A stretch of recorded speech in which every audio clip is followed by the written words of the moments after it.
لما مخك يبقى اونلاين وقلبك يبقى نظيف، هنا الايموشنال انتليجنس، الذكاء العاطفي.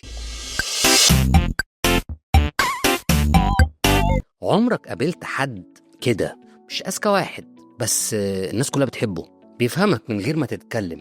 هو مش ملاك، هو شخص بس عنده حاجة اسمها ذكاء عاطفي، الايموشنال انتليجنس. والكارثة ان اهم من الاي كيو اللي هو الذكاء بتاع الحسابات، الايموشنال انتليجنس ده اهم من الشهادات واهم حتى من الفلوس. الابحاث كلها بتقول ان الذكاء العاطفي ممكن نتعلمه.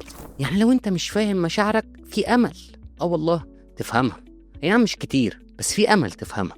هو اهم من الاي كيو، وهتعرفوا دلوقتي ليه. الناس بتفتكر ان الذكاء درجات، ده جاب 98 فأذكى، ده جاب 70 فأصل تركيزه قليل. بس الحقيقة في ناس جابت 98% بس مش عارفة تزعل بطريقة محترمة، وفي ناس جابت 65% و50% وما نجحوش أصلا، بس فاهمة الناس وفاهمة نفسها وعارفة إزاي تحل مشاكلها بس من غير ما تعيط وتنهار. وهنا ده اللي اسمه الذكاء العاطفي، الايموشنال انتليجنس.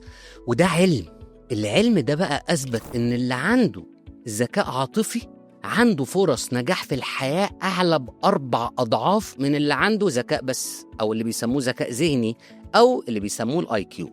وده بقى اللي هنعرفه دلوقتي.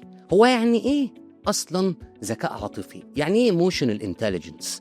ده قدرتك على الفهم، يعني تفهم نفسك، مشاعرك، مشاعر اللي قدامك، تتعامل مع المواقف من غير ما تنفجر، تختار رد الفعل الصح مش السهل. مش الذكي اللي يرد بسرعة، الذكي اللي يعرف يمسك نفسه ويعرف امتى يتكلم وامتى يسكت وامتى يقول لا. العلم قال بقى في المواضيع اللي زي دي ان الايموشنال انتليجنس مسؤول عن 55 ل 70% من النجاح الاجتماعي والشغل. يعني اللي فاكر نفسه جامد عشان بقى عارف وحافظ وفاهم كل حاجة، يا ريته كان حافظ مشاعره كمان، والله كانت حياته مشيت أسهل. المعادلة اللي محدش يعرفها إن الذكاء العاطفي عبارة عن 5 أجزاء، وكلهم عندنا، بس في اللي شغالين عند الناس وفي للأسف اللي الناس مش عايزة تستخدمهم. أول حاجة السيلف أويرنس، يعني فهم النفس، إزاي تفهم نفسك، مش لسه قاعد سنة 2002 ومش معانا دلوقتي، لا افهم نفسك. تاني حاجة السيلف ريجيليشن، يعني ازاي تمسك اعصابك، مش من كلمة كده تزعلك تتحول وتنفجر في وش اللي قدام. تالت حاجة الموتيفيشن، في حاجة جواك بتشدك ولا انت ماشي كده؟ في حاجة بتعمل لك موتيفيشن ولا ماشي على الله كده؟ طيب رابع حاجة الامباثي، ودي مهمة جدا، اللي هو تحس باللي قدامك، العاطفة، ان انت حاسس باللي قدامك ولا حجر شايف نفسك بس. وخامس حاجة السوشيال سكيلز، ازاي تعرف تتعامل مع الناس، ولا بتبقى مرتاح بس مع نفسك وانت مع نفسك قدام مراية او في اوضتك اللي حواليك. دي حاجة مهمة. دول ال5 أعمدة الأساسيين اللي أصلا بانين حياتك، ولو ركزت هتعرف إن حياتك كلها ماشية بال5 دول.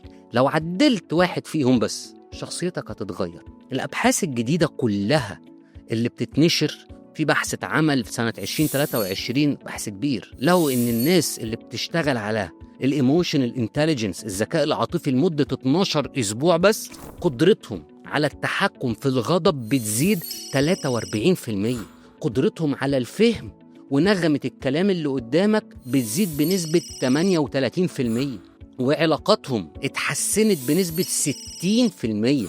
طيب اللي جاي دي مهمة لناس كتيرة، نسبة الاكتئاب قلت بنسبة 34%، وطوروا عندهم جزء في المخ اسمه البري فرونتال كورتكس، ده المكان اللي مسؤول عن اتخاذ القرارات الصح، مش اتخاذ القرارات وخلاص. في دراسات كتيرة اتعملت في هارفارد، عملوا دراسة بتقول إن المديرين اللي عندهم ايموشنال انتليجنس، ذكاء عاطفي عالي، عندهم إنتاجية في التيم بتاعهم بنسبة 21% أعلى، وعندهم الحوارات والمشاكل والخناقات في التيم بتاعهم بتقل بنسبة 45%. تخيل، يعني الذكاء العاطفي بيفتح بيوت مش بيقفل. الناس اللي عندها ذكاء عاطفي بتبان فين؟ أقول لكم أنا اللي بيسمع أكتر ما يتكلم، لأن أصلا دماغه شغالة مش لسانه. اللي ما بيتصدمش بسرعة حتى لو في مصيبة تلاقيه ثابت وعارف إزاي يتحكم في نفسه. اللي بيعرف يختار كلمته، لأنها كلمة واحدة ممكن تهد اللي قدامك، وكلمة واحدة ممكن تعالج كل الأمور. اللي ما بيخشش في أي خناقة، اللي هو تعالى نتخانق وخلاص، غير لما فعلا يكون الموضوع ده محتاج خناقة. اللي بيعرف يمتص غضب اللي قدامه زي السفنجة كده، بس من غير ما يهين نفسه أو يفقد نفسه. واللي بيعرف يعتذر مش عشان غلط وخلاص، لأ، عشان العلاقة دي أهم إنها تكمل. واللي حساسيته عالية مش عشان ضعيف، لأ، حساس واعي بيفهم. يعني العلامات دي هتلاقيها للناس اللي عندها الايموشنال انتليجنس عالي.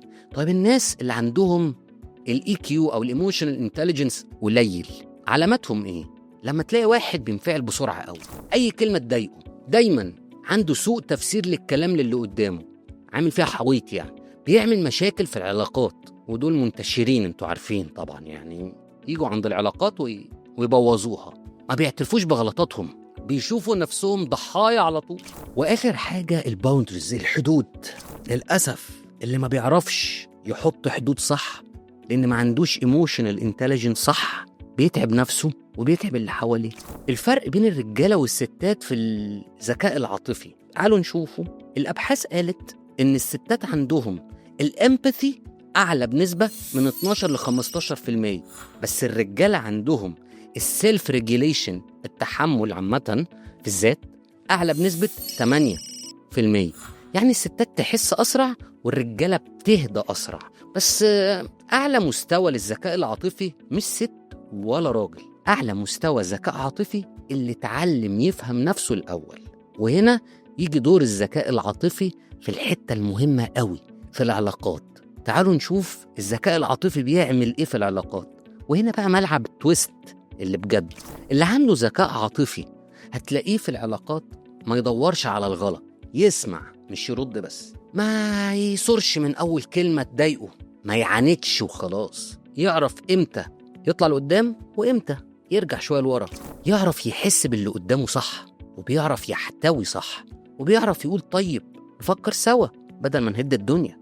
اللي بقى عنده الايموشنال انتليجنس ضعيفه او مش موجوده، هتلاقي المشاكل كتير. يسمع اللي هو عايزه بس، اي كلمه تجرحه، يهرب ما يواجهش، ويهاجم، وكله عنده في شخصنه، لازم يشخصن المواضيع.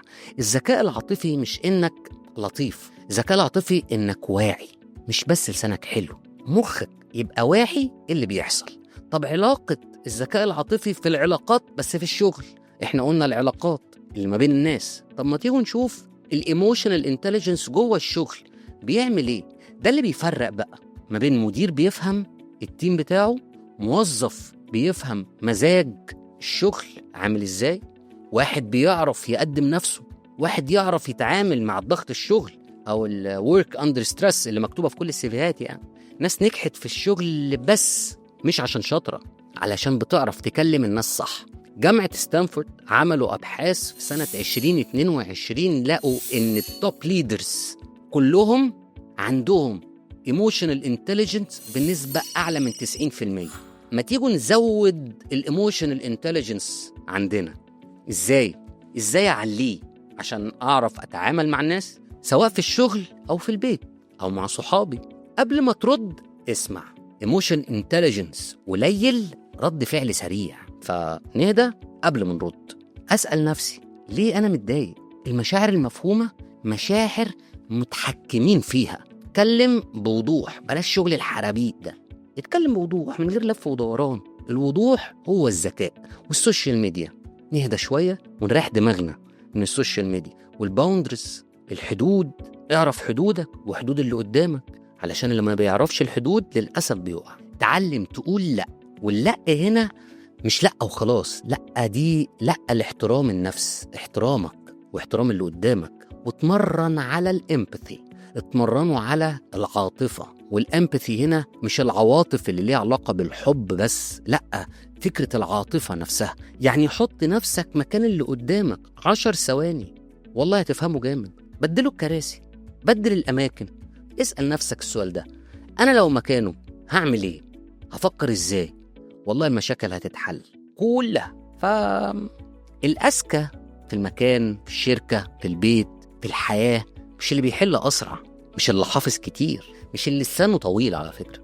الأذكى وأذكى واحد هو اللي فاهم نفسه وقادر يفهمك ويفهم نفسه، وبيعرف يتحكم في مشاعره من غير ما لا يدفنها ولا بيجي على نفسه، ومن غير ما ينفجر في وشك. الذكاء العاطفي اللي بجد مش رفاهية، هو سكيلز، مهارة لو اتعلمتوها صح الحياة كلها هتتظبط.